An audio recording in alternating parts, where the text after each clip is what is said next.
नमस्कार, मैं शेखर त्रिवेदी। हिंदुस्तान की राजनीति, एक पार्टी का जन्म, उस पार्टी का शिखर और उस शिखर के बाद उस पार्टी का पराभव, यानी रसातल में पहुंची हुई एक पार्टी।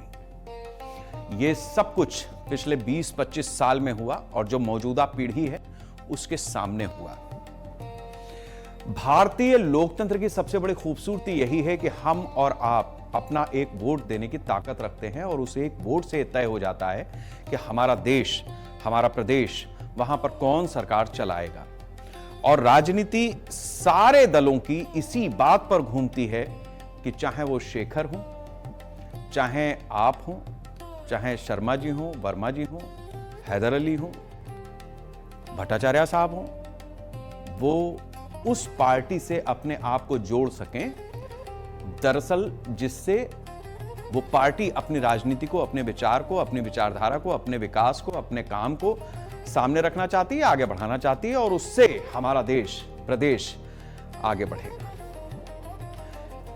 तृणमूल कांग्रेस एक ऐसा राजनीतिक दल, ममता बनर्जी एक ऐसी राजनेता जिनके जुझारूपन, जिनके तेवरों से किसी समय कांग्रेस और उसके बाद तृणमूल कांग्रेस, जो उनकी अपनी पार्टी बनाई हुई थी, उसने जमीन से अर्श से फर्श, फर्श से अर्श, अर्श से फर्श, कुछ इस तरीके से यह दौर देखा कि जमीन और आसमान का भेद ही खत्म होता हुआ दिखाई दिया। 15 साल सत्ता में रही टीएमसी पहली बार 3 मोर्चों पर एक साथ दबाव में दिख रही। वो कौन से हैं? संगठन, नेतृत्व और विश्वसनीयता। क्या ममता का किला दरक रहा है? आज सबसे बड़ा सवाल यही है। एक हफ्ते में टीएमसी के भीतर जिस तरीके का भूचाल आया है, वो भारतीय राजनीति के उन लोगों को हैरान कर रहा है जो इस राजनीति के मर्म को समझने की कोशिश करते हैं या दावा करते हैं। 58 विधायक इधर से उधर हो गए। पार्टी नेतृत्व के खिलाफ उन्होंने खुली नाराजगी अपनी रख दी। टीएमसी ने सभी संगठनात्मक समितियां अपनी भंग कर दी। सब कुछ एक हफ्ते में हुआ है, 7 दिन के भीतर। वरिष्ठ सांसद सुखेंदु शेखर रॉय ने पार्टी और राज्यसभा से इस्तीफा दे दिया। वो सांसद रहे इस पार्टी के। पूर्व विधायक जहांगीर खान गिरफ्तार हो गया, फाल्टा वाला, नेपाल बॉर्डर से। दिल्ली तक डैमेज कंट्रोल की एक कवायद पहुंची है। ममता बनर्जी आज दिल्ली में थी। आप कल्पना कीजिए कि किस तरीके से ये स्थितियां इस पार्टी के सामने आकर के खड़ी हो गई। अब ममता बनर्जी के सामने खतरा क्या है? क्या खतरा है उनके सामने? यह खतरा सबसे बड़ा बाहर से नहीं है, उस पार्टी के अंदर से है। बगावत जिस कदर हो रही है, उसने हिलाकर रख दिया। 2011 में सत्ता में टीएमसी आती है, 2021 में उसे भारी बहुमत मिलता है। इस बीच में तीसरा इलेक्शन था ये। और उसके बाद 2026 के बाद पहली बार यह स्थिति है उस पार्टी की कि उस पार्टी के विधायकों में असंतोष देखने को मिल रहा है। वो पार्टी छोड़ रहे हैं, वो अपने लीडर से, लीडरशिप से नाराज हैं। और यह विधायकों तक सीमित नहीं है, यह बात सांसदों तक जा रही है। यह अपने आप में बहुत बड़ी चीज है। और सिर्फ पार्टी के विधायक या सांसद नहीं, जिले स्तर पर यह नाराजगी दिख रही है। संगठन की पूरी समीक्षा एक हफ्ते के भीतर ममता बनर्जी ने कर डाली है। जिस तरीके से ममता बनर्जी अपनी पार्टी को एक साथ नहीं रख पा रही हैं, यह भारतीय राजनीति की उस शिखर पर पहुंची हुई महिला के लिए सबसे बड़ी चुनौती है आज की तारीख में। विपक्ष से ज्यादा चुनौती अपने लोगों से मिली है उन्हें। पार्टी के टूटने की जिस तरीके की आशंका है, अब क्यों आशंका ये है? 58 विधायक अलग खेमे में जा चुके हैं। आप कल्पना कीजिए कि जिस पार्टी की 3-3 बार सत्ता रही हो, उसके 58 विधायक अलग, विधानसभा में अलग पहचान की कोशिश में लगे हुए हैं। उसके विधायक नेतृत्व परिवर्तन की मांग कर रहे हैं। यह स्थिति है टीएमसी की। पार्टी लाइन से अलग रुख लेते हुए इन विधायकों ने अपने आप को अलग कर लिया है।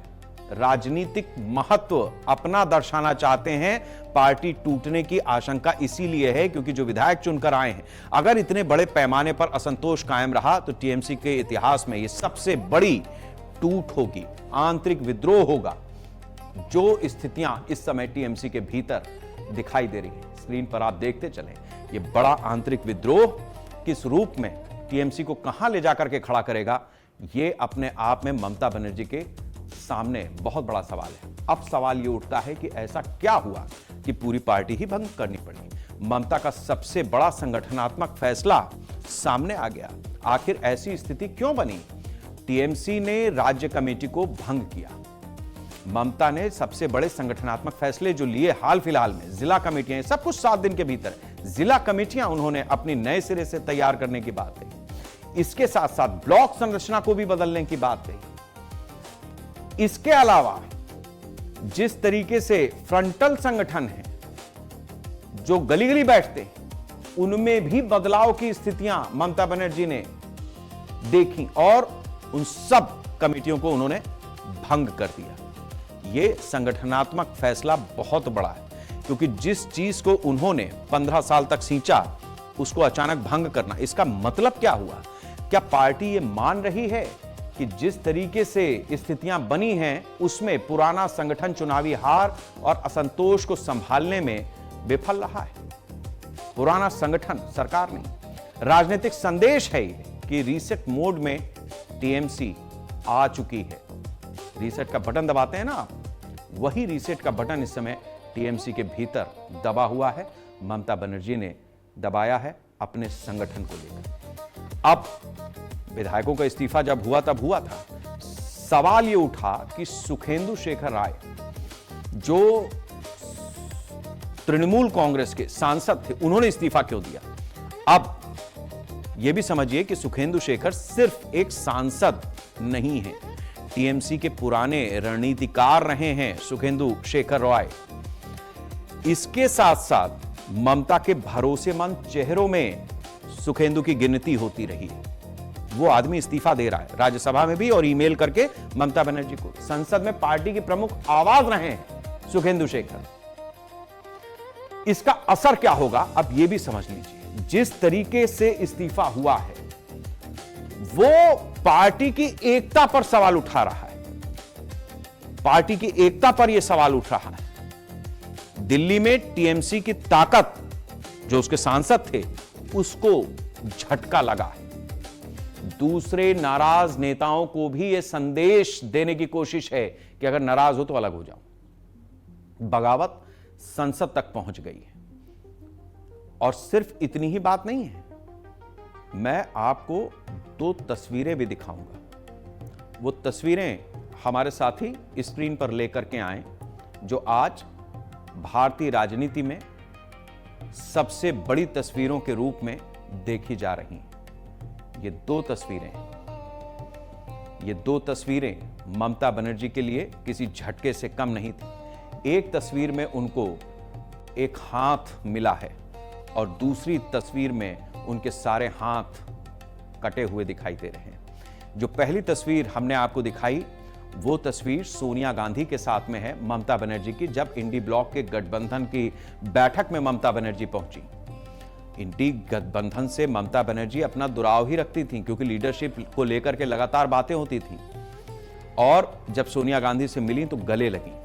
आज उनको एक हाथ कांग्रेस की तरफ से मिला, लेकिन दूसरी तरफ उनके बाकी सारे हाथ, 20 लोगों के हाथ, 20 सांसदों के हाथ अलग होते हुए भी दिखाई दिए। शुभेंदु सरकार से मिलने के बाद पश्चिम बंगाल के जो प्रभारी है भूपेंद्र यादव, ये सारे टीएमसी के सांसद हैं। ये सारे टीएमसी के सांसद हैं जिनको आप देख रहे हैं और ये भूपेंद्र यादव से जाकर के मिले। आप कल्पना कीजिए कि क्या बीत रही होगी ममता बनर्जी पर और उन राजनीतिक लोगों पर जो विश्लेषण करते हैं कि भारतीय राजनीति किस तरीके से बदलती है, किस तरीके से कर्मठ लेती है। ऐसा नहीं है कि भारतीय जनता पार्टी की वजह से ये टूट रहे हैं। ऐसा नहीं है कि इनके ऊपर सबके ईडी और सीबीआई ही छोड़ी जाएंगी, जिसका आरोप आमतौर पर विपक्ष लगाता है कि इस तरीके की स्थिति है। सबने थोड़ी दलाली की होगी, सब बेईमान थोड़ी होंगे इनमें से। लेकिन बात यहां पर अपने अस्तित्व की आ गई, अपनी राजनीति की आ गई, अपनी विचारधारा की आ गई। कौन सा विचार बचा? कौन सी पार्टी बची? एक तरफ ममता बनर्जी अपनी संगठनात्मक इकाइयों को सारे भंग करती जा रही हैं, दूसरी तरफ उनके जो विधायक थे वो अलग हो गए, तीसरी तरफ उनके सांसदों ने जाकर के एक अलग बैठक कर ली कि भाई हमें संसद में अलग स्थान दे दो। अब दिल्ली क्यों पहुंची ममता बनर्जी, इस बात को भी समझिए। दिल्ली यूं ही नहीं पहुंची थी ममता बनर्जी, वो सांसदों को एकजुट रखने की कोशिश में दिल्ली पहुंची थी। वो एक उम्मीद लेकर के पहुंची थी कि अभी हम इंडी अलायंस के साथ में संभावित टूट जो यहां पर इन तस्वीरों में हमें दिखी, उससे पहले वो अपने सांसदों को संदेश देने की कोशिश कर रही थी। इंडिया गठबंधन बैठक में, इसी बैठक के बहाने वो ये संदेश देने की कोशिश कर रही थी कि अभी ऐसी कोई जरूरत नहीं है। टीएमसी ने जिस तरीके से डैमेज कंट्रोल की कोशिश की, लोकसभा और राज्यसभा दोनों में उसे अपनी संख्या बचानी है, इस बात को लेकर जिस तरीके से ममता बनर्जी अपनी बात रखने की कोशिश कर रही थी अपने सांसदों को, वो भी कहीं बहुत पीछे, शायद बंगाल की खाड़ी में ही बह गया, यमुना के रास्ते। दिल्ली में थी यमुना, वैसे तो गंगा सागर, लेकिन यमुना, गंगा, जितनी भी धाराएं टीएमसी से निकल रही थी वो सब इसी गंगा सागर में जाकर के बंगाल की खाड़ी में विलीन होती हुई नजर आ रही। और सिर्फ इतना ही नहीं है, लीडरशिप क्राइसिस क्यों है इस बात को भी समझिए। एक व्यक्ति जो कल तक ममता बनर्जी के भतीजे अभिषेक बनर्जी के साथ साय की तरह रहता था, उसने जब री इलेक्शन हुआ, चुनाव आयोग ने उस फाल्टा विधानसभा सीट पर जब उस चुनाव को रद्द किया, चुनाव आयोग ने जिस तरीके से उसने टेप लगा दिया था अपने पोलिंग बूथ के हर एक ईवीएम पर, बीजेपी को जहां से बटन दबाना था उसके ऊपर टेप लगा दिया था। और ये टेप कब लगाया था? ये टेप तब लगाया था जब चुनाव के दौरान अजय पाल शर्मा आईपीएस, जो विशेष वहां पर पर्यवेक्षक के रूप में भेजे गए थे, उन्होंने खुलेआम जाकर के चेतावनी दी थी कि अगर कुछ ऐसा वैसा करोगे तो हम भी जवाब देने के लिए सक्षम हैं, उसका नतीजा भुगतना पड़ेगा। और बावजूद उसके ईवीएम के ऊपर टेप लगाएगा। ईवीएम जो हैक हो गई, ये हो गया, वो हो गया, ये आपने देखा हो या ना देखा हो, उस दिन जरूर दिखा। ये सीधा सीधा चुनाव आयोग के सामने था,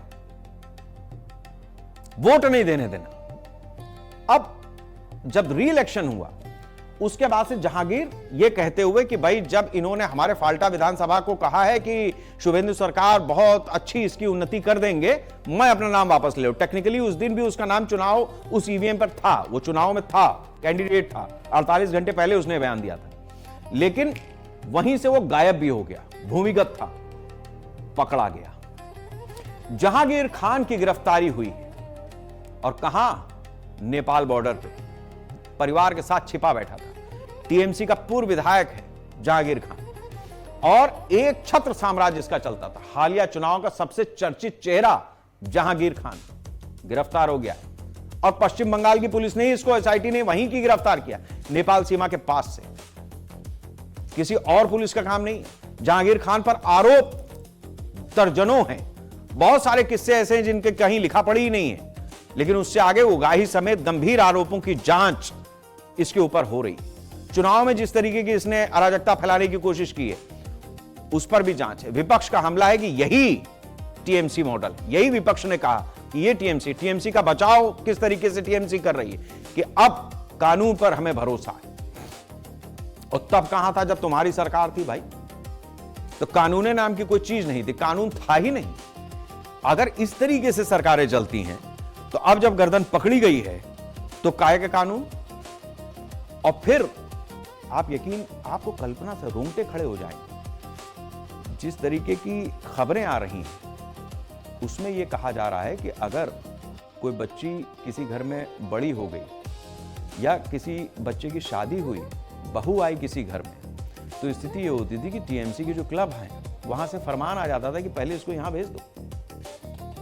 ये पश्चिम बंगाल की स्थिति थी। और ये हम नहीं कह रहे हैं, हम तो पत्रकार होने के नाते इस बात को कतई इस चीज पर यह भी नहीं कह रहे हैं कि हम जो कह रहे हैं वो सही ही है, लेकिन जो बातें लोग कह रहे हैं वो कहां जाएंगी? आप कल्पना कीजिए कि 2 दिन 3 दिन, मतलब फिल्मों में इस तरीके के माफिया राज को दिखाया जाता है, ये पश्चिम बंगाल में खुलेआम हो रहा था, जिसके ऊपर किसी की चू नहीं निकल रही थी। अब बोल रहे हैं। आगे चलते हैं। अब टीएमसी की सबसे बड़ी समस्या अपने ही नेताओं पर उठ रहे सवाल है। अपने ही नेताओं पर पिछले कुछ वर्षों में जिस तरीके से टीएमसी के नेताओं ने अपनी अति जोती है, उसके बाद अब शिक्षक भर्ती घोटाला, इस पर अपने ही नेता ये सवाल उठा रहे हैं। भ्रष्टाचार के आरोप भी टीएमसी के नेतृत्व पर लगा रहे हैं। अपने ही नेताओं की गिरफ्तारियां हो रही हैं। ये टीएमसी की समस्याएं हैं। चुनावी हिंसा के आरोप लग रहे हैं। इस चुनाव में भी, पहले के चुनाव में, इस चुनाव में तो हुई नहीं, लेकिन इससे पहले के जो चुनाव हुए, स्थिति यह थी कि 2021 के चुनाव के बाद पलायन करना पड़ा था बड़ी संख्या में। अपनी ही पार्टी, टीएमसी की ही पार्टी के बहुत सारे लीडर्स ने अपनी ही पार्टी की विश्वसनीयता पर सवाल उठा दिए। इसके साथ साथ एक और बड़ा सवाल है ममता बनाम अभिषेक का। पार्टी के अंदर असली बहस का मुद्दा है कि भाई आखिर नेतृत्व कैसे चलेगा। राजनीतिक गलियारों में इस बात की चर्चा है कि पार्टी के अंदर असली समस्या क्या है। असली समस्या निर्णय प्रक्रिया पर उठ रहे सवाल हैं। ममता बनर्जी ने जिन्हें बाहर किया वही विधायकों के लीडर बन गए। नई बनाम पुरानी पीढ़ी, और नई पीढ़ी जिस तरीके से खैरात में पूरी पार्टी लेकर के आई है, उसकी वजह से संगठन पर जिस तरीके का उसका नियंत्रण है, उस सामने है अभिषेक बनर्जी। भविष्य का नेतृत्व कौन करेगा? अभिषेक बनर्जी का नेतृत्व नहीं स्वीकार है। टीएमसी के विधायक जो अलग बैठे हैं वो भी ये बात कह रहे हैं कि हमें ममता बनर्जी का मार्गदर्शन चाहिए। ऐसे में बड़ा सवाल है कि क्या टीएमसी में उत्तराधिकार की लड़ाई है? क्या उत्तराधिकार के दौर की ये लड़ाई है? और अगर ऐसा है तो फिर हमें यह भी देखना पड़ेगा कि इस बारे में हमारा इतिहास क्या कहता है। हमारा मतलब टीएमसी पहले भी झटके झेल चुकी है। ऐसा नहीं है कि ये कोई पहली मर्तबा उसके साथ में हो रहा है। और जो झटके उसने झेले हैं उसको भी आप समझिए। मुकुल रॉय, इनको भी बाहर का रास्ता दिखाया गया, बाहर चले गए एक समय में पार्टी छोड़ करके। दिनेश त्रिवेदी रेल मंत्री थे भारत के, उनका भी इस्तीफा हुआ। ममता बनर्जी ने यूपीए की चलती सरकार में उनके मन का नहीं हुआ तो उनको बाहर कर दिया। बाबुल सुप्रियो जैसे नेताओं का आना जाना, ये सब ऐसे हैं जो अपनी तरह से आते हैं अंदर और चले जाते हैं। इतने बड़े पैमाने पर संगठनात्मक विघटन पहली बार दिख रहा है। जो चीज पहले थोड़े से टुकड़े में दिखती थी, ट्रेलर दिखते थे, अब पूरी फिल्म रिलीज हो गई और उस फिल्म को देखने के लिए ममता बनर्जी ही एकमात्र हॉल में, पिक्चर हॉल में दर्शक है। दूसरा अभिषेक बनर्जी, बाकी या तो अलग हो रहे हैं नहीं तो गिरफ्तार हो रहे हैं। अब सवाल यह है कि टीएमसी जिस तरीके से संकट में है, क्या ममता बनर्जी पार्टी का दूसरा पुनर्जन्म कर रही हैं? जिस तरीके से ये तस्वीरें सामने आई हैं वो अपने आप में बताती हैं कि अब यहां से टीएमसी के सामने तीन स्थितियां बनती हैं। तीन स्थितियां कौन सी हैं? विद्रोह होगा और पार्टी का विभाजन हो जाएगा, एक स्थिति तो ये है। दूसरी स्थिति समझौता हो जाएगा और संगठन का पुनर्गठन हो जाएगा, मान जाएंगे जो नाराज हैं। तीसरा विकल्प ममता की वापसी और टीएमसी एकजुट। इसमें कहीं पे भी अभिषेक बनर्जी नहीं है, यह ध्यान रखिएगा। तीन ही ये संभावित स्थितियां हैं। अब इससे आगे अगर हम चलें तो 15 साल तक बंगाल की राजनीति टीएमसी के इर्द गिर्द घूमती रही। अब पहली बार यह सवाल उठ रहा है कि विपक्ष कितना मजबूत है। यह सवाल नहीं है, बल्कि यह सवाल है कि टीएमसी अपने भीतर कितनी मजबूत बची है। टीएमसी का भविष्य क्या है, आगे क्या होगा। इसका पहला रास्ता जिस तरीके से दिखाई दे रहा है, तीन रास्ते हैं। बागी विधायक धीरे धीरे वापस आ जाएं, एक रास्ता यह कि वो मान जाएं। दूसरा तरीका यह हो सकता है कि एक नई संगठनात्मक टीम बन जाए, ममता बनर्जी कॉम्प्रोमाइज कर लें, उस जगह पे थोड़ा सा झुक जाए और एक नई संगठनात्मक टीम बन जाए। तीसरा, पुराने नेताओं को फिर से जिम्मेदारी, मतलब सब कुछ पुराने जैसा हो जाए, जो थोड़ा सा कठिन लगा। अभिषेक बनर्जी की भूमिका बहुत सीमित हो, इस बात को भी ख्याल में रखा जा रहा है। ये सारी चीजें सामने से दिख रही हैं। पार्टी रीसेट मॉडल पर जाए, ये बात भी अब सामने से दिखने लगी है, क्योंकि ममता बनर्जी ने खुद रीसेट का बटन दबाया है। जैसा हमने आपको बताया कि उन्होंने संगठनात्मक बदलाव की प्रक्रिया को शुरू कर दिया, सारी कमेटियां भंग कर दी। अभी भी सबसे बड़ा चेहरा टीएमसी के लिहाज से ममता बनर्जी ही हैं। संगठन का एक बड़ा हिस्सा उनके साथ में, मतलब जो जमीनी कार्यकर्ता, वो किसी पद पर हैं नहीं है, वो सांसद हैं विधायक हैं नहीं, पूरा ढांचा ये भंग करके और नए सिरे से पुनर्गठन भी शुरू हो चुका है। रीसेट बटन जो खुद ममता बनर्जी ने दबाया, वरिष्ठ नेताओं को फिर से आगे लाया जा रहा है। जिनकी जमी जमाई थी, जो आगे चल रहे थे, उनको फिर से आगे लाने की कोशिश हो रही है नेपथ्य से। इससे संभावना यह बनती है कि टीएमसी बचेगी, लेकिन बदले हुए रूप में होगी। एक बात यह है, इससे आगे दूसरा रास्ता क्या है, दूसरा जो मॉडल होगा वो क्या होगा, वो कुछ इस तरीके का हो सकता है कि टीएमसी के दो फाड़ हो जाएं, जैसा अभी सामने से दिख रहा है कि कुछ विधायक अलग हो गए। आज सांसदों ने भी बैठक कर ली है। अब ऐसी स्थिति में क्या हो सकता है, यह भी एक सवाल है कि अगर इन दोनों में से कोई ऑप्शन मिला तो क्या होगा कि बागी खेमे की फिर एक अलग पहचान बनेगी। वो लोकसभा में भी अलग बैठेंगे और इधर विधानसभा में अलग बैठने के लिए उनको आवंटन मिल ही चुका है। विधानसभा में भी अलग ब्लॉक उनके लिए बन जाए, इस तरीके की स्थिति होगी। पार्टी के चुनाव चिन्ह पर लड़ाई होगी। अभी पार्टी का चुनाव चिन्ह जो है वैसा किसके पास जाएगा, ये सवाल है। बंगाल में वही कुछ हो सकता है जैसा हमने महाराष्ट्र में देखा। और इस बात की चर्चा क्यों है, महाराष्ट्र में क्या हुआ कि जो शिवसेना का चुनाव निशान था, वो जो गुट अलग हुआ उसके पास गया। 58 विधायकों के समर्थन का दावा है अलग होने वाले नेतृत्व की भी मांग वही 58 विधायक लगातार कर रहे हैं। ऐसी स्थिति में विधानसभा के भीतर एक शक्ति प्रदर्शन भी हो सकता है। और अगर ये शक्ति प्रदर्शन होता है और जो तस्वीरें आज दिल्ली से 20 सांसदों की आई हैं, तो सांसदों और नेताओं के इस्तीफे के संकट से टीएमसी और बड़ी मुसीबत के भंवर में फंस सकती है। अब इस पूरे खेल में सबसे बड़ी बाधा क्या है, ये भी आप समझिए। ममता की व्यक्तिगत पकड़, जो विधायक और सांसद अलग होना चाहते हैं उनको ये ध्यान रखना होगा कि ममता की अपने वोट बैंक पर मजबूत पकड़ है। संगठन और कार्यकर्ताओं पर भी एक हिस्सा ऐसा है जिसमें अभी भी उनका नियंत्रण बचा हुआ है। इससे यह संभावना पैदा होती है कि आने वाले दिनों में ममता बनर्जी सबसे ज्यादा अपने उन लोगों पर भरोसा करना शुरू कर दें जो उनके साथ में अभी बचे हुए हैं और किसी लायक हैं। तो इस तरीके की स्थितियां अभी हाल फिलहाल में हमें दिखती है। अब टीएमसी जिस तरीके से आगे बढ़ रही है या बढ़ सकती है, या जिस तरीके की स्थितियां बनी हुई हैं, उसमें सवाल यह है कि क्या विपक्ष शांत बैठा रहेगा। यानी टीएमसी के लिहाज से कौन विपक्ष है, भारतीय जनता पार्टी जिसकी सरकार है इस समय। तो उस भारतीय जनता पार्टी के लिए यह सवाल है कि क्या बीजेपी नहीं चाहेगी कि टीएमसी जल्द संभल जाए। बीजेपी भी तो चाहेगी कि उसके सामने विपक्ष क्या हो। इसके राजनीतिक कारण, वो राजनीतिक कारण क्या है कि टीएमसी अभी भी बंगाल में सबसे बड़ा विपक्षी दल है। ममता उसकी लीडर है या XYZ कोई और है, ये छोड़ दीजिए। भाजपा के लिए सबसे बड़ा खतरा कांग्रेस या वाम दल नहीं, बल्कि अभी भी टीएमसी ही है जिसके विधायक चुनकर के आए हैं।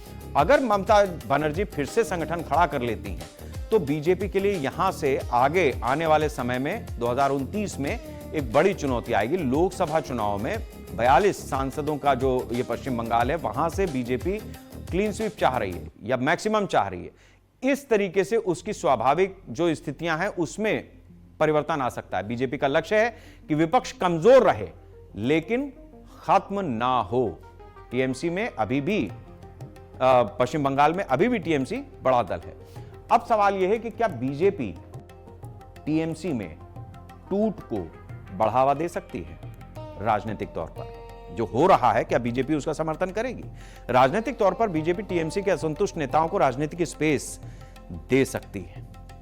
टीएमसी के भीतर चल रही कलह बड़ा मुद्दा बना सकती है। इसके साथ साथ भ्रष्टाचार और गिरफ्तारियों के मामले में राजनीतिक नैरेटिव सेट कर सकती है, जिससे आने वाले कल में उसे फायदा मिले। खुलकर पार्टी तोड़ने से या टूटने से इससे बीजेपी बचेगी और इसका आरोप उस पर न लगे, इस बात का भी ख्याल करेगी।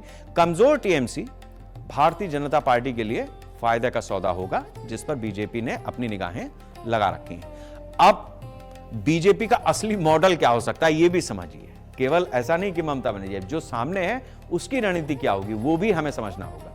बीजेपी का असली मॉडल है कि टीएमसी को टूटने दे, टूटने से क्या होगा, टीएमसी को कमजोर विपक्ष के रूप में बनाए रखा जाएगा। जो टूट कर अलग होंगे वो भी उतनी ताकत कभी नहीं पाएंगे, उनका जनाधार भी हिला हुआ होगा। ममता बनर्जी यूं तो बैठेंगे नहीं, और स्थायी वोट बैंक जो टीएमसी का है उसमें धीरे धीरे सेंध लगती जाएगी। केवल अल्पसंख्यक मुसलमान ही नहीं, राजनीतिक दृष्टि से तीसरा विकल्प सबसे ज्यादा फायदेमंद है कि रहो लेकिन दायरे में। यही बीजेपी की चाहत दिखाई दे सकती, नेता नहीं वोट बैंक चाहिए। बीजेपी के लिए फायदा क्या है कि जो उसका वोट बैंक है वो सरक करके बीजेपी की तरफ आ जाए। हाल में भाजपा नेतृत्व ने सार्वजनिक रूप से यह बात कही कि टीएमसी के बागी नेताओं को बड़े पैमाने पर शामिल करने के पक्ष में वो नहीं है। तृणमूलीकरण से वो बचना चाहती है, 3 महीने का बैन है।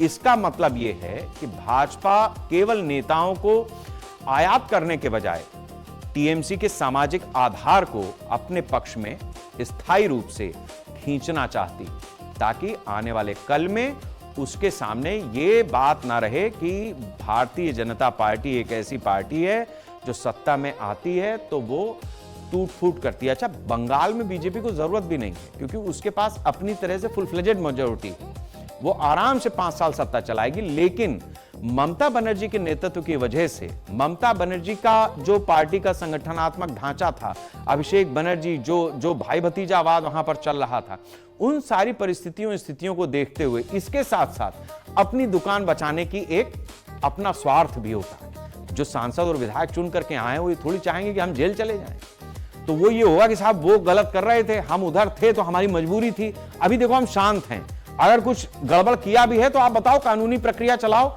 जो हमें भरपाई करनी होगी वो भी हम कर देंगे। तो उसमें यह होता है कि आपने कुछ इलीगल तरीके से कमाया है, ईडी की रेड पड़ी, सीबीआई ने जांच शुरू की, हत्या मर्डर वो सब चीजें अलग हैं। राजनीतिक हिंसा अगर किसी ने की है या उस तरीके की चीजें की हैं, लोगों को उस रूप में सताया है, तो उसका केस अलग चलेगा, वो अलग चीज है। लेकिन इस तरीके की माल ज्यादा कमा लिया, घूस ज्यादा ले ली, तो वो उसका रास्ता निकाला जा सकता है। भाई कुछ हो सकता है कि थोड़ा बहुत जेल हो जाए, नहीं जेल जाना है तो फिर उसके ऊपर आपको पनिशमेंट लग जाए, आपको कुछ पैसा देना पड़े या आपकी संपत्तियां जब्त हो जाएं, तो अब पता नहीं किसने कितना क्या कमाया है। तो हर आदमी अपने अपने हिस्से की राजनीति को देख रहा है, अपने अपने हिस्से के जीवन को देख रहा है, और आज बचेंगे तो कल फिर कुछ करेंगे। राजनीति और जीवन दोनों का सत्य यही है। ममता बनर्जी भी इंडी ब्लॉक में इसीलिए गई क्योंकि आज राजनीति बचेगी तो कल फिर खड़े हो जाएंगे। जो उनसे विधायक और सांसद अलग हो रहे हैं वो भी इसी वजह से कि आज बचेंगे तो कल फिर खड़े हो जाएंगे। ऑपरेशन सिंदूर के बाद भारत लगातार अपनी सामरिक ताकत को मजबूत करने में जुटा है। Rafale fighter jet, S-400 air defence system से लेकर 5वीं पीढ़ी के लड़ाकू विमान तक डील पर बातचीत चल रही है। इस बीच भारत ने अपने परमाणु हथियारों का जखीरा भी खूब बढ़ाया है और पाकिस्तान पर स्पष्ट बढ़त बना ली है। स्वीडन स्थित प्रतिष्ठित शोध संस्थान Stockholm International Peace Research Institute की साल 2026 की रिपोर्ट के मुताबिक जनवरी 2026 तक भारत के पास 190 परमाणु हथियार हो गए, जबकि पाकिस्तान के पास 170 परमाणु वॉरहेड ही हैं। यानी भारत अब अपने पड़ोसी और लंबे समय से प्रतिद्वंदी रहे पाकिस्तान से 20 वॉरहेड परमाणु के ज्यादा बना चुका है। SIPRI की ताजा रिपोर्ट यह बता रही है, ऐसे समय पर आई है जब पिछले साल पहलगाम आतंकी हमले के बाद भारत और पाकिस्तान के बीच तनाव चरम पर पहुंच गया था। भारत ने जवाब में ऑपरेशन सिंदूर चलाया, जिस रिपोर्ट में दोनों परमाणु शक्ति संपन्न देशों के बीच हाल के वर्षों का सबसे गंभीर सैन्य संकट बताया गया। सिप्री का मानना है कि भारत की रणनीति अब केवल पाकिस्तान तक सीमित नहीं है, बल्कि चीन को ध्यान में रखकर तैयार की जा रही है। इस रिपोर्ट की सबसे बड़ी और खास बात यह है कि सिर्फ परमाणु हथियार ही नहीं, रक्षा बजट के मामले में भी भारत काफी आगे निकल चुका है। सिप्री के अनुसार 2025 में भारत का रक्षा खर्च 92.1 अरब डॉलर तक पहुंच गया, जो पिछले वर्ष की तुलना में 8.9% अधिक है। भारत का 5वां सबसे बड़ा सैन्य खर्च करने वाला देश बना हुआ है। दूसरी ओर पाकिस्तान दुनिया के शीर्ष 15 सैन्य खर्च करने वाले देशों की सूची में भी शामिल नहीं है। भारत टॉप 5 में है और वो 15 में भी नहीं है। हथियार आयात करने के मामले में भी भारत की स्थिति मजबूत है। 2021 से 2025 के बीच भारत दुनिया का दूसरा सबसे बड़ा हथियार आयातक देश रहा और इसकी हिस्सेदारी 8.2% रही। पाकिस्तान इसी अवधि में 5वें स्थान पर है और उसकी हिस्सेदारी 4.2% रही। यानी भारत ने पाकिस्तान की तुलना में लगभग दुगने बड़े पैमाने पर हथियारों की खरीद फरोख्त की है। रिपोर्ट के मुताबिक रूस और अमेरिका के पास अब भी दुनिया के सबसे बड़े परमाणु भंडार हैं, लेकिन चीन और भारत भी धीरे धीरे अपनी क्षमताओं का विकास कर रहे हैं। सिप्री की रिपोर्ट पाकिस्तान के लिए एक बड़ा संकेत मानी जा रही है। भारत न केवल परमाणु हथियारों की संख्या में आगे निकल चुका है, बल्कि रक्षा बजट, आधुनिक हथियारों की खरीद, लंबी दूरी की मिसाइलों, साइबर युद्ध क्षमता और नई तकनीक के इस्तेमाल में भी पाकिस्तान से आगे दिखाई दे रहा है। तो इस लिहाज से भारत एक कदम आगे है। परमाणु हथियारों की होड़ में आज भी शीत युद्ध के दो सबसे बड़े प्रतिद्वंदी यानी रूस और अमेरिका, यही दोनों सबसे आगे खड़े हैं।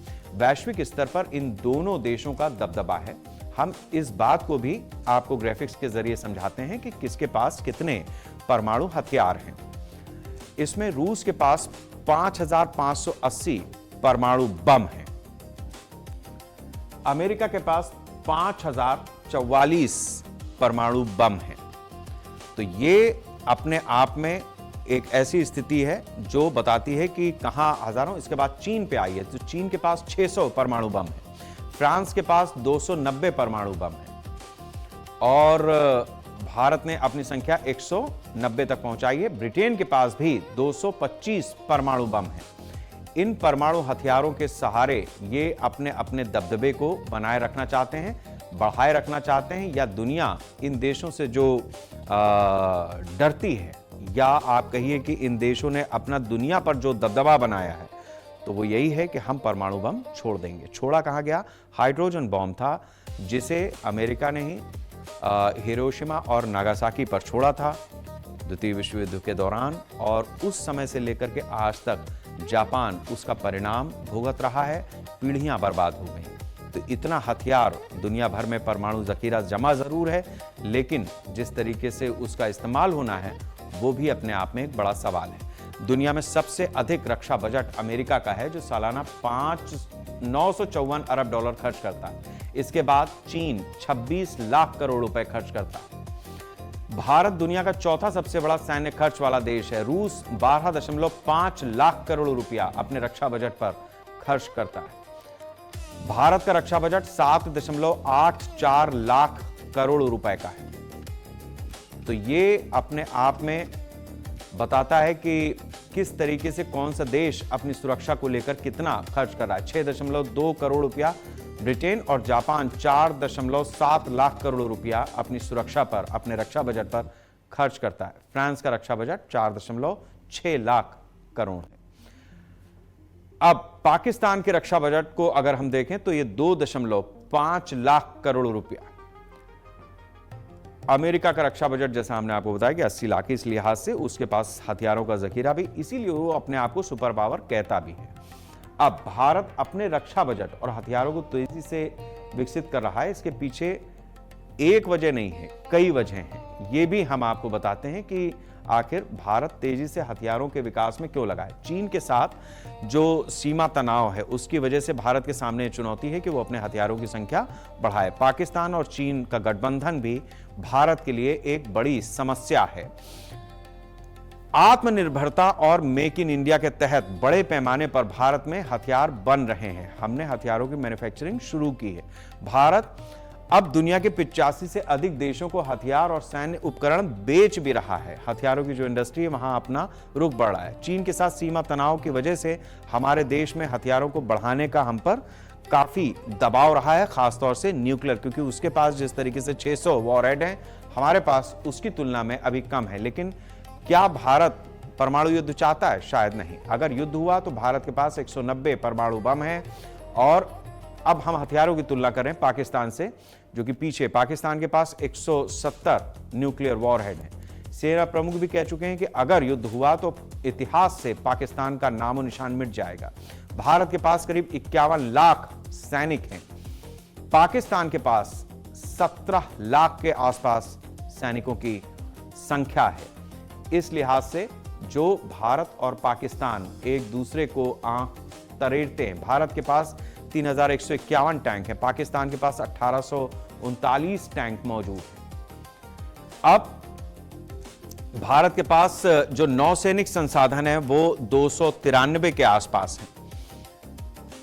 पाकिस्तान के पास 121 नौसैनिक संसाधन है। यहां पर भी भारत ने लीड ले रखी है। तो परमाणु हथियारों से लेकर के, यानी जो हमारा न्यूक्लियर वॉर है, जो हमारी थल सेना है, जो हमारी जल सेना है, जो हमारी वायु सेना है, इन तीनों ही जगहों पर भारत ने अपने रक्षा उपकरणों को, रक्षा तैयारियों को बढ़ाया है। और पाकिस्तान जो उसका सबसे बड़ा चुनौतीपूर्ण देश है पड़ोसी होने के बावजूद, उससे किस तरीके से निपटा जाए, इस चीज को पहले ध्यान में रखा गया। और इसके साथ साथ पाकिस्तान और चीन की जो जुगलबंदी है उसको भी ध्यान में रखा गया, ताकि जब चाइना की तरफ से 1962 जैसी कोई स्थिति अगर पैदा की जाए तो भारत उसका माकूल जवाब दे सके। अब सवाल यह है कि जिस तरीके की जंग की स्थिति दुनिया भर में बनी हुई है, भारत अपनी तैयारी कर रहा है। पाकिस्तान के साथ में जो हमारा ऑपरेशन सिंदूर जो हमने लॉन्च किया पहलगाम हमले के बाद, वो अभी ऑन है। ये न्यू इंडिया है जिसमें लगातार अब हम युद्ध की स्थिति में ही हैं, पता नहीं कब क्या हो जाए। लेकिन हम अपनी आर्थिक स्थिति को भी बेहतर कर रहे हैं, हम अपने कामकाज को भी आगे बढ़ा रहे हैं। और युद्ध की विभीषिका में ना हम जलने की इच्छा रखते हैं और ना अपने पड़ोसी को जलाने की इच्छा रखते हैं। इसीलिए तुम अपना बढ़ो, हम अपना बढ़ें, इस फार्मूले पे हैं। लेकिन सारे देश ऐसे ही सोच रहे हो, ऐसा नहीं। कुछ देशों की इकोनॉमी ही उनके सारे डिफेंस सिस्टम पर ही है। मतलब हथियार बनेंगे, दुनिया में बिकेंगे, दो देशों के बीच में जंग चलती रहेगी, उसी से उनका भला होना है। और यही वजह है कि मिडिल ईस्ट की जंग फिर तेज हो गई, उसकी आहट पहले से कहीं ज्यादा बड़ी हो चुकी है। लेबनान की राजधानी बेरूत पर इजराइल एयर स्ट्राइक से भड़के ईरान और हिजबुल्लाह ने इजराइल पर मिसाइलों और ड्रोन्स की बौछार कर दी। जवाब में इजरायली सुरक्षा बलों ने ईरान के 4 बड़े शहरों को निशाना बनाते हुए एयर स्ट्राइक की है। IRGC ने भी इजरायली हमलों की पुष्टि की है। IRGC का कहना है कि इजराइल ने ईरान के कई शहरों को निशाना बनाते हुए बैलिस्टिक मिसाइल दागी। हमले के बाद पूरे इलाके में स्कूलों को बंद कर दिया गया। ताजा घटनाक्रम पर अमेरिकी राष्ट्रपति डोनाल्ड ट्रंप भी नजर बनाए। उन्होंने इजरायली प्रधानमंत्री बेंजामिन नेतन्याहू से फोन पर बात कर ईरान के हमलों का पलटवार न करने का अनुरोध किया था, जिसे इजराइल ने तब स्वीकार किया था। हालांकि अब ईरान पर जोरदार पलटवार करते हुए इजराइल ने भी अपना जवाब दे दिया है। ईरान और इजराइल एक दूसरे पर लगातार हमले कर रहे हैं। आपको यह भी बता दें कि अप्रैल की शुरुआत में लागू हुए युद्ध विराम के बाद पहली बार है जब ईरान की ओर से ऐसा हमला किया गया। इस घटनाक्रम से युद्ध समाप्त करने को लेकर जो प्रयास चल रहे थे वो धराशायी हो गए, उनको झटका लगा है, क्योंकि ट्रंप ईरान के साथ शांति वार्ता के दौर पर, दूसरी तरफ इजराइल ने ईरान के खिलाफ घातक युद्ध छेड़ दिया। वहीं यमन के हूती विद्रोही समूह ने इजराइल पर ईरान के मिसाइल हमले का खुलकर समर्थन किया। हूती समूह ने कहा कि रेजिस्टेंस एक्सिस पूरी तरह एकजुट है और क्षेत्रीय घटनाक्रम पर लगातार समन्वय बना हुआ है। समूह ने यह भी चेतावनी दी है कि अगर इजराइल ने तनाव और बढ़ाया तो उस पर जवाबी हमले होंगे। ईरान का कहना है कि उसने सऊदी एयरबेस पर कोई मिसाइल नहीं दागी। ईरान ने सऊदी अरब के अल खार्ज एयरबेस पर हमले की खबरों को खारिज कर दिया। इससे पहले अल खार्ज इलाके में धमाके जैसी कई खबरें आई थी। मीडिया रिपोर्ट्स के मुताबिक इजराइल में एक बार फिर से तनाव बढ़ गया। कई इलाकों में सायरन बजाए गए। गुजदान, यरूशलेम और आसपास के इलाकों में लोगों को सतर्क रहने के निर्देश दिए गए। तो ये अपने आप में बता रहा है कि अभी युद्ध थमा नहीं है और दुनिया गहरे संकट की ओर एक बार फिर से चल पड़ी है। अमेरिकी राष्ट्रपति ट्रंप ने ईरान इजराइल से एक दूसरे पर हमला न करने की अपील की है। उन्होंने फॉक्स न्यूज को दिए अपने इंटरव्यू में कहा कि अब बस बहुत हो गया, मैं अभी नेतन्याहू को फोन करूंगा कि वो जवाबी हमले ना करें। लेबनान में घायलों की संख्या 10,990 पार हो चुकी है। पिछले 24 घंटे के अपडेट, 24 घंटे में 35 लोगों की जान गई और 120 लोग घायल हुए। दक्षिणी लेबनान में इजरायली हमले तेज हुए हैं, जिसमें 10 लोगों की जान चली गई। हमलों के बाद कई इलाकों में लोगों ने अपने घर खाली कर दिए हैं। उन्हें आदेश हो गया है कि आप सुरक्षित ठिकानों पर चले जाएं। अमेरिका ने हॉर्मुज की ओर बढ़ रहे 4 ईरानी ड्रोन मार गिराने का दावा किया है। जवाब में ईरान ने कुवैत और बहरीन की ओर से 7 बैलिस्टिक मिसाइल दागी। सभी मिसाइलों को इंटरसेप्ट किया गया है और उन्हें नष्ट किया गया है। अब ईरान अमेरिका डील 24 अरब डॉलर पर जाकर अटक गई है। ये डील हो रही थी, वो अटक गई। ईरान चाहता है कि समझौते के साथ ही 12 अरब डॉलर जारी किए जाएं, जबकि अमेरिका इस बात से अभी सहमत नहीं है। इसके साथ साथ जो उनके न्यूक्लियर प्रोग्राम्स हैं, बाकी चीजें हैं, उस पर तो चीजें असंतोष पैदा कर ही रही हैं। मिडिल ईस्ट में जंग के बीच पाकिस्तान की फिर से किरकिरी हो रही है। दरअसल मध्यस्थ की भूमिका निभाते हुए पाकिस्तान के गृहमंत्री मोहसिन नकवी ईरान पहुंचे थे, लेकिन उनकी इस यात्रा के दौरान ही हालात बिगड़ गए। नकवी के इस दौरे को ईरान और अमेरिका के बीच फिर से बातचीत शुरू करने की एक पहल के रूप में देखा जा रहा था। हालांकि यात्रा के दौरान ईरान और इजराइल के बीच एक बार फिर से संघर्ष जो भड़क उठा है। दोनों देशों ने बमबारी शुरू की है, जिससे क्षेत्रीय तनाव भी चरम पर पहुंचा है। नकवी की मौजूदगी में ही ईरान इजराइल के कई शहरों को निशाना बना चुका है। पाकिस्तान की मध्यस्थता की एक बार फिर से कोशिश नाकाम हो गई। इससे पहले भी 2 बार पाकिस्तान की पहल पर ईरान और अमेरिका के बीच शांति वार्ता कराई गई, लेकिन दोनों बार नतीजा सिफर रहा। जंग के बीच भारत ने भी आवश्यक कदम उठाना शुरू कर दिया है। तेहरान में भारतीय दूतावास ने अपने सभी भारतीय नागरिकों को ईरान की यात्रा से बचने की सलाह दी। वहीं दूतावास ने कहा है कि जो भारतीय नागरिक अभी भी ईरान में हैं, उन्हें यह सलाह दी जाती है कि उपलब्ध परिवहन साधनों से देश से बाहर निकल जाएं।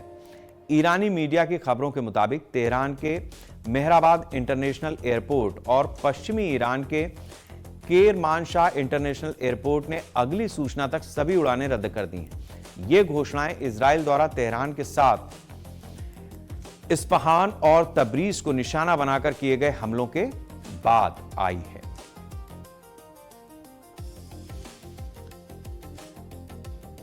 ईरान के खिलाफ अमेरिका इजराइल युद्ध 100 दिन से अधिक हो चुके हैं। अभी तक कोई विजेता नहीं है और ना ही युद्ध के खत्म होने को कोई आसार दिख रहे हैं। आपको बताते हैं कि इन तीनों देशों में कितना नुकसान हुआ। ईरान को करीब 25 लाख करोड़ ट्रिलियन का नुकसान हो चुका है, जो खबरें आ रही हैं। ईरान का तेल निर्यात भी घटकर 10% रह गया है। ये अपने आप में ईरान की अर्थव्यवस्था के लिए बहुत स्थिति खराब है। सैन्य और नागरिक मिलाकर के 3,500 से ज्यादा मौतें हो चुकी हैं। ये आंकड़े जो आ रहे हैं, 26,000 से ज्यादा लोग घायल हुए हैं ईरान में। अमेरिका को भी भारी नुकसान हुआ है इस युद्ध से। वो किस तरीके का है, ये भी समझिए। अभी अमेरिकी सेना का युद्धक खर्च 2.4 लाख करोड़ के पार पहुंच गया है। यह अपने आप में बहुत बड़ा अमाउंट है। कुवैत, यूएई, इराक और बहरीन में जो उसके सैन्य ठिकाने मौजूद हैं, वहां पर भी उसे नुकसान हुआ। यानी अमेरिका जो प्रोटेक्शन का दावा करता था, वो भी अब पीछे छूट गया है। 42 एयरक्राफ्ट भी उसके नष्ट हुए। 13 से 15 अमेरिकी सैनिकों की भी मौत हुई है। यह अमेरिका के लिए बहुत दुखदाई है, क्योंकि वो अपने एक सैनिक का ख्याल करता है। 500 से ज्यादा सैनिक उसके घायल भी हुए।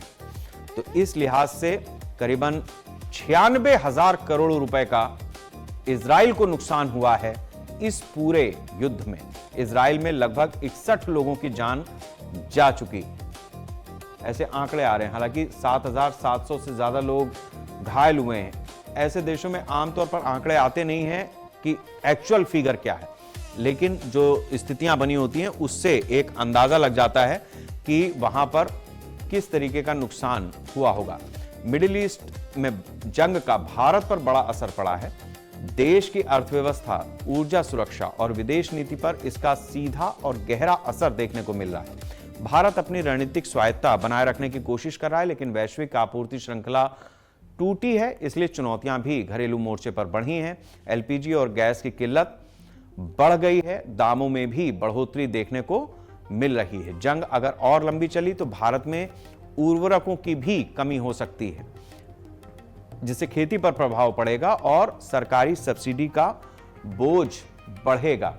शायद यही वजह है कि भारत में प्राकृतिक खेती को बढ़ावा देने की लगातार बात की जा रही है। हॉर्मुज में संकट फिर से पैदा हुआ है, इसलिए शिपिंग रूट एक बड़ी समस्या है कि तेल आएगा भी तो कहां से। इसके साथ साथ माल ढुलाई फिर से बढ़ जाएगी। सिलेंडर के दाम 29 रुपया सुबह ही बढ़े। अमेरिकी डॉलर के मुकाबले भारतीय रुपया लगातार कमजोर हो रहा है। यह भी भारतीय इकोनॉमी के लिए एक बड़ी चुनौती है, लेकिन इस बात का अंदाजा हम सबको है, इस देश की सरकार को है, दुनिया को है, और विपक्ष भी अपनी तरह से अपनी भाषा में इस बात को रखता आया है कि अभी चुनौती और बढ़ेगी, मोदी संभाल नहीं पाएंगे, केंद्र सरकार के हाथ से सारी चीजें निकली जा रही हैं।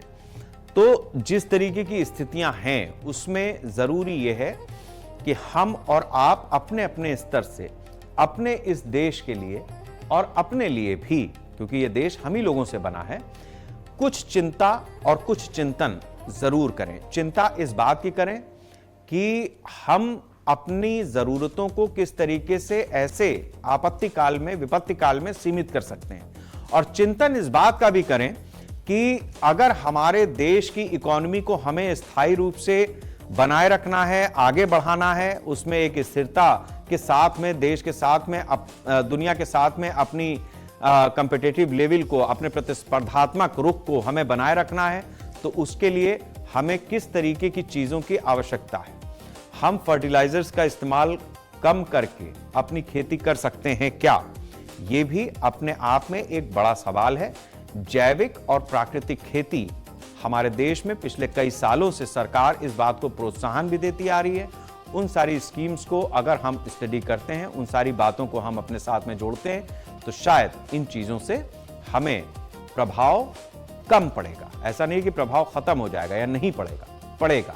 तेल का दाम बढ़ेगा तो पड़ेगा, गैस का दाम बढ़ेगा तो पड़ेगा, लेकिन उसमें हमें अपनी तरह से अपनी मितव्ययता दिखानी है, दर्शानी है, ताकि हम भी और आने वाले पीढ़ियां भी इस राष्ट्र का वंदन करती रहें। वंदे राष्ट्र।